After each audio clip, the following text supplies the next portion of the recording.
Let's do Trump's cabinet picks. I have never in my lifetime seen the world falling apart like it is under Joe Biden. Florida Congressman Michael Waltz is Trump's choice for National Security Advisor.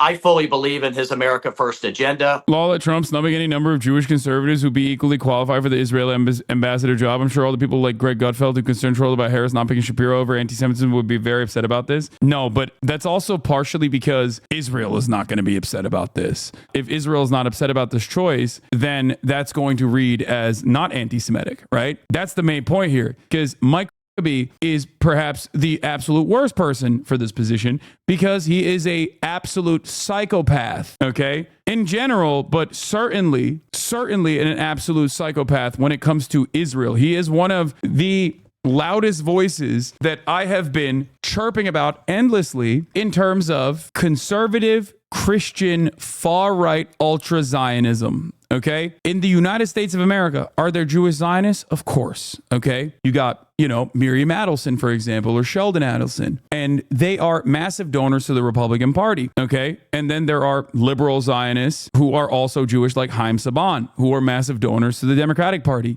But they all pale in comparison to the rabid nature of an evangelical Protestant Christian who is an ultra-Zionist. Their goals are not specifically tied to Jewish people or a false understanding that like Jews will only be safe in Israel, yada, yada, yada. Their goals are insane. Their goals are immaterial. They are cultists with an understanding, with a theological understanding that like the apocalypse must happen. And the only way to do that is if Israel maintains that land that is exclusively comprised of Jews, okay? It is the most insane, like you can't reason with a person like that. You know what I mean? I mean, you might not be able to reason with a ultra-Zionist Jewish person either, but at the end of the day, it comes from a different kind of social conditioning. And worst of all, and I've said this many, many times over, there are a load more ultra-Zionist, white nationalist Christians in the evangelical base in the United States of America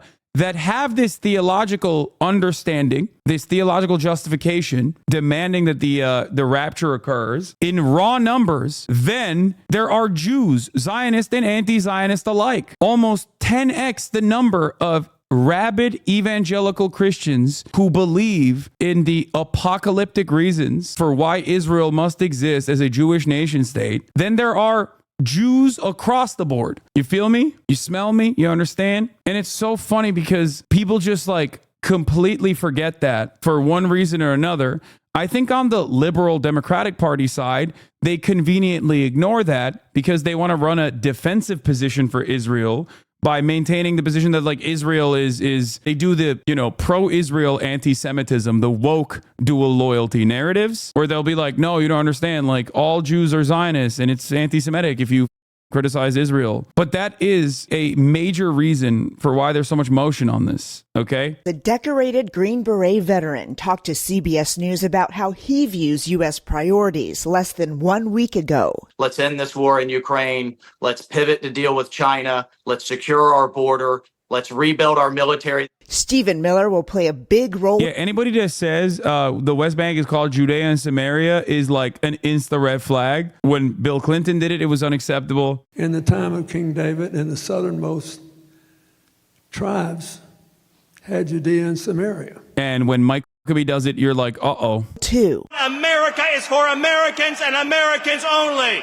As Trump's pick for Deputy Chief of Staff for Policy, Miller helped mastermind the so-called Muslim ban and the zero-tolerance policy that separated families at the border during the first Trump presidency. Trump has also announced Lee Zeldin as head of the Environmental Protection Agency. The former New York congressman has been criticized by environmental groups for his voting record, and Zeldin has already promised to roll back Biden regulations. Through the EPA, we have the ability to pursue energy dominance, to be able to make the United States the artificial intelligence capital of the world. Yo, when someone says we got to do AI, just know that they want to create new ecological disasters that you had not even comprehended before, okay? Every time you see one of those ugly ass AI art, all that AI art that you see that's ugly as, they're basically boiling the coral reefs to be able to get that. Okay. Yes, we started a new denaturalization project under Trump in 2025, expected to be turbocharged. Justice Department establishes an office to denaturalize immigrants. That's what Stephen Miller said in 2023. Yeah, even oil companies are saying Trump is too extreme on climate change. This happened literally under the Trump administration as well. Oil giant ExxonMobil opposed President-elect Donald Trump's plans to pull out of the Paris Climate Agreement, a company spokesperson told to a CNN statement. A second U.S. exit from the Paris Climate Agreement will have profound implications for the United States' efforts to reduce its own emissions and for international efforts to combat climate change, an ExxonMobil spokesperson told in a statement. We advocate for policy that accounts for security, affordability, reliability, and environmental stewardship, not drastic changes that could hinder the progress being made today. I mean, it's performative for the most part. They much prefer the Joe Biden method, which was aesthetically do the right things while still, increasing our over-reliance on fossil fuels. Good stuff. Great stuff. Wonderful. It's important as we are, as a nation, digesting these moves that, for example, Tom Homan was named the border czar before. Yeah, I mean, he was, Obama's border guy, too, for the record. Expect liberals to get really mad about Tom Homan when, and you should get mad, but just remind yourselves, maybe quietly, that he worked under Obama as well. There was an announcement about DHS Secretary or even Stephen Miller going in the White House as Deputy Chief of Staff of Policy. Why? Because Tom Homan, everyone knows in the Trump inner circle, will have direct access to the president, and that sequencing, naming him first, makes him more important on border matters than the DHS Secretary to be, Christine Ohm, or even Stephen Miller.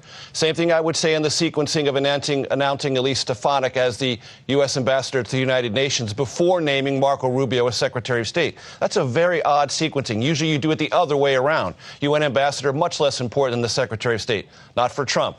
He wants Elise Stefanik, a staunch defender of Israel in the UN, to not only talk about America first diplomacy, but also have Israel's back. Not just Israel generally, but the Netanyahu government. So speed and sequence really matter. Thoughts on Stephen Miller? He is a very prominent neo-Nazi whose entire family despises him. He has no family. He has no friends. He has nothing in his life. The only thing he has is this resilient white supremacist, white nativist attitude and an agenda that he wants to follow through on that purges this nation of anyone that is not white enough. All right, Major, we've seen Trump talk about bypassing Senate confirmations with recess appointments. Between that and naming the czars in positions, what does he accomplish with that?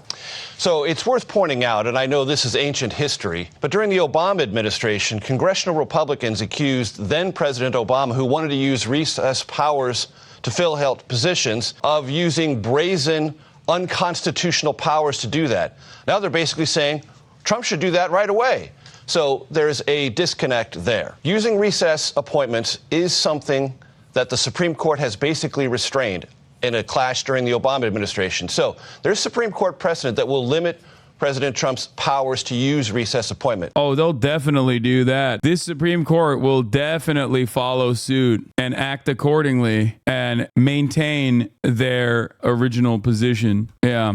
Famously, they always do that. Donald Trump's second administration is starting to take shape, and it is full of names you might recognize. Lee Zeldin, he's going to be running the EPA. Elise Stefanik will be the U.S. ambassador to the UN. Our friend and frequent guest, Stephen Miller, will be the Deputy Chief of Staff for Policy. And just breaking earlier tonight, there are multiple reports out tonight that Florida Senator Marco Rubio will be named Secretary of State. Now, Donald Trump is also naming former acting ICE Director Tom Homan as the new border czar. He will be in charge. Oh, any Democrats in Trump's cabinet? Yeah, RFK Jr., Tulsi Gabbard, maybe. No, of course not, dude. Are you crazy? Are they reclaiming the word czar? Guys, that word never went away, okay? I tried to explain to you guys when liberals were like, well, Kamala Harris is not a border czar. That's not an official position. It's like, no, that it is an unofficial way to describe that you are tasked with working on that position. It's a very normal thing. Every administration has done this, okay? A border czar just means it's an unofficial designation for a person that's working on that. You do health czar, right? Yeah, it just means like border boss, the boss of the border, boss baby. Here's some more dumb.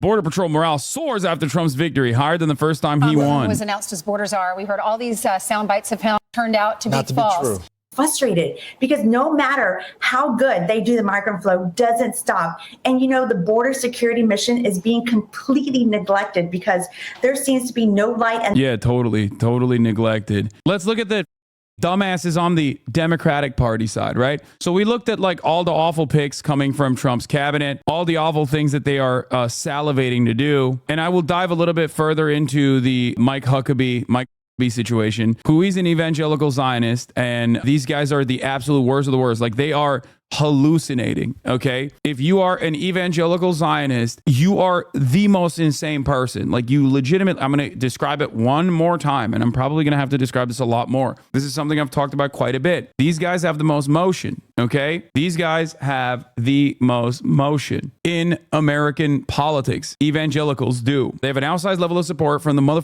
Republican Party. They always feed that base. Okay. They always feed that base. Their belief is that Israel must, like, that entire Holy Land must be returned to God's chosen people, the Jews, so that the rapture can happen, so that Jesus can come back to earth and fight the devil and the devil's army in Megiddo. It sounds like a anime, but that is literally what they believe. Okay. This is a very real thing that a ton, like tens of millions of Americans unironically believe. That's why when you go to the Deep South and you're like, what the hell is this? You got like a King Rancher with truck nuts, and you got one sticker that says like Blue Lives Matter, another sticker that's like MAGA, and then the third sticker is like Am Israel High. Okay. And you're like, why is this Christian man who is the most anti-Semitic person you've ever encountered so invested in Israel maintaining its Holy Land status? And that is because they believe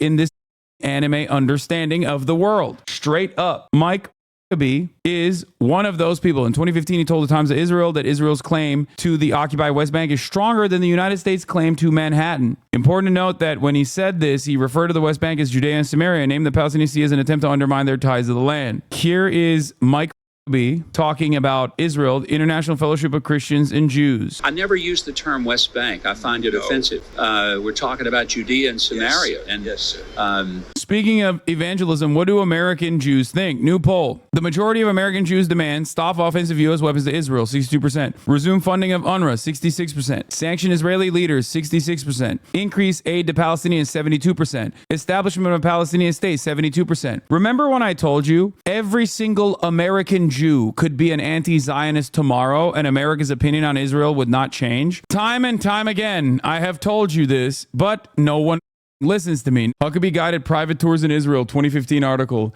He is like a real freak, okay? He's a real freak. He's a real one. Mike Huckabee, tour guide to the Holy Land. Trump has nominated Mike Huckabee as U.S. ambassador to Israel. Time for a quick review of the views agenda regarding Israel-Palestine that his nomination effectively endorses. Mike Huckabee, there's no such thing as Palestinians. Mike Huckabee, Palestinian state is a fantasy. Mike Huckabee, U.S. should fund building in Judea, Samaria. Former Arkansas Governor Mike Huckabee says Washington stop funding Gaza, divert funds to Jewish communities. Mike Huckabee considers buying a home in Judea and Samaria. Mike Huckabee declares West Bank to be a part of Israel during settlement visit. Republican presidential candidate includes Judea and Samaria. Biblical name for the West Bank is a part of all of Israel during visit to discuss Iran nuclear deal. Mike Huckabee, Israel's claim to Judea and Samaria stronger than U.S. tie to Manhattan. Yeah, another tremendous victory for the anti-neocon faction. Time for regime change in Iran, he says. We should empower Iran's democratic opposition to topple the regime. Yeah, what happened to the Trump will end the wars people? I told y'all, okay? I told y'all he wasn't going to do that. Even the people who were like worried about, where the war efforts will go for Ukraine. I told you, like, this is not about Donald Trump. These are not decisions that come from Donald Trump. America is uniparty when it comes to its foreign policy. One party pushes the needle further. The other party caves and capitulates and consolidates support, making that the American foreign policy. Various updates from Washington Post. Trump is expected to name 4 deputy chiefs of staff: James Blair, Taylor Budowich, Jan Scavino, Stephen Miller. Washington Post confirms the notice scoop that Senator Joni Ernst is interested in Secretary of Defense. Trump is looking to appoint William McGinley for White House counsel. He is White House cabinet secretary in the first administration. Now, the most important role in the Trump administration, no matter which side you're on, Matthew G. Whitaker, is likely to be Trump's pick for U.S. Attorney General. Many of you likely seen Whitaker on TV defending Trump. He was acting attorney general during the first Trump administration and a harsh Mueller critic. The goal has never been more clear. I'm telling you right now, the goal is basically destabilize the entire region, okay, and pack it up to the best of their ability in the interim, in the short term. I'm talking about the Middle East, so they can change the crosshairs towards China. They will try to very quickly deal with Iran, Iranian influence in the region. They'll beef up Israel. They'll probably go to war. It's not going to be quick enough. They're never going to be able to deal with this in a fast-paced manner, I think. But the ultimate goal in the upcoming decade is to basically re-envision the Middle East to suit their desires, to control it completely, and then turn around and set the crosshairs against China. Now, Iran is not like Iraq or Afghanistan. Those conflicts were legitimately harmful for America at the end of the day, and they were obviously unsuccessful. We shall see what happens. But I think that their goal is to basically give Israel as much land as possible and as much control over the region as possible, and then turn around and move towards China. This conversation about how reassured they are by Trump's foreign policy appointments made me actually yell things I can't type here at full volume in front of the TV at my mom. I'm happy because he knows Latin America, which for me is a region that's often forgotten. He speaks Spanish. He knows who these leaders are. He knows what the issues are. I wonder why she would be saying these things. I wonder why they are so reassured by Marco Rubio. I wonder if her personal attitude towards what must happen in Latin America are directly in line with Marco Rubio's. Someone send me the tweet, please. This is Rhino, never Trump Republican, Anna Navarro, who gets to operate within the confines of the Institute of Politics at Harvard University, born in Nicaragua, obviously aligns with Marco Rubio on foreign policy. Here's Ben Norton's tweet. Anna Navarro is from a rich family of Contras, a fascist CIA-run death squad who massacred civilians and burned hospitals in Nicaragua. She hates the Sandinistas because they overthrew oligarchs like her and gave housing, education, and healthcare to the poor. Contra-supporting CNN pundit Anna Navarro lobbied for corrupt right-wing Latin American governments as a Republican strategist. She also openly said, "My dad was a Contra. I'm grateful to RR for his support of freedom. You're kind of young to be a true Reaganite." Don't you think that's insane? Here's again.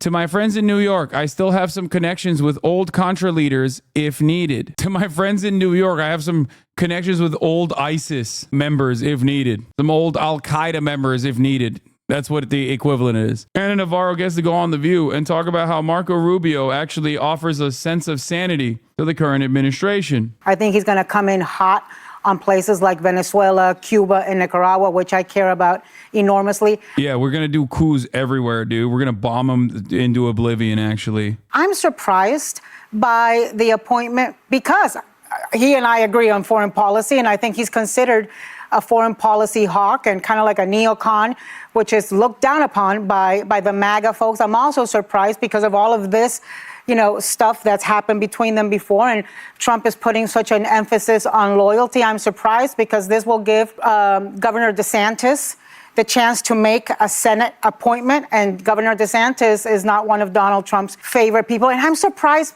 by Marco because Donald Trump had such turnover in his cabinet in 2016 that I think giving up your Senate seat. Anyway, I don't want to hear the rest of this. It sucks so bad. We are such a stain on humanity. I swear to God. Trump named Pete Hegseth as the Secretary of Defense. He has been on a host on Fox News. Let's go. Let's go. Trump says he's poaching Fox News host Pete Hegseth to serve in my cabinet as the Secretary of Defense. Your next defense secretary. As I told you, my 2019 resolution is to say things on air that I say off air. I don't think I've washed my hands for 10 years. Really, I don't really wash my hands ever. Help me. No, I inoculate myself. It's just not, germs are not a real thing. I can't see them.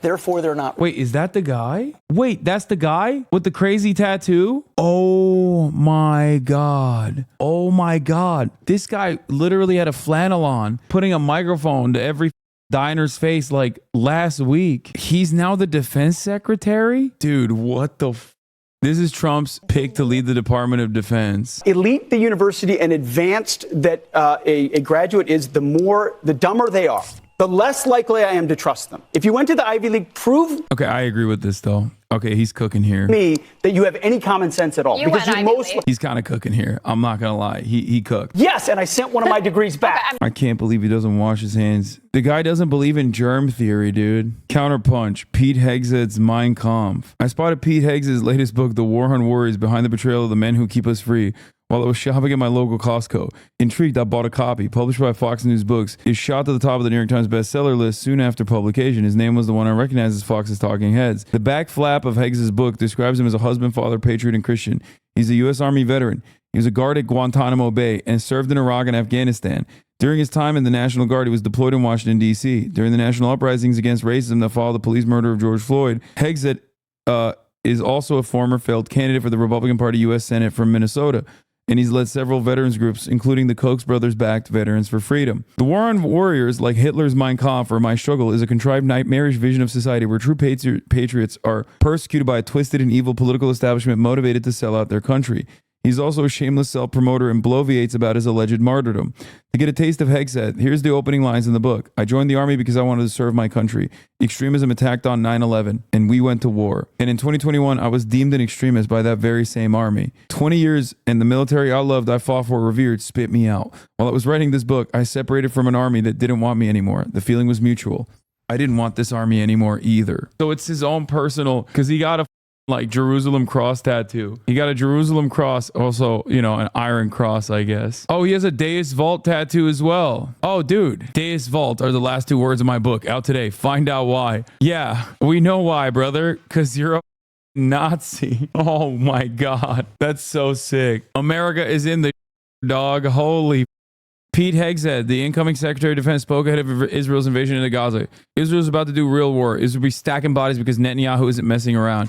He's clearly not a fan of the pro-Palestinian camp. Buckle up. Hey guys, I just want to say congratulations to Kamala Harris. She wanted a more lethal military, and it seems like we're going to get it. Republicans in the cabinet, a more lethal military, a more muscular border policy. Wow. With the exception of Liz Cheney in the cabinet, I feel like she's getting everything she wanted out of this race. Maybe that's why it's such a joyous time for her.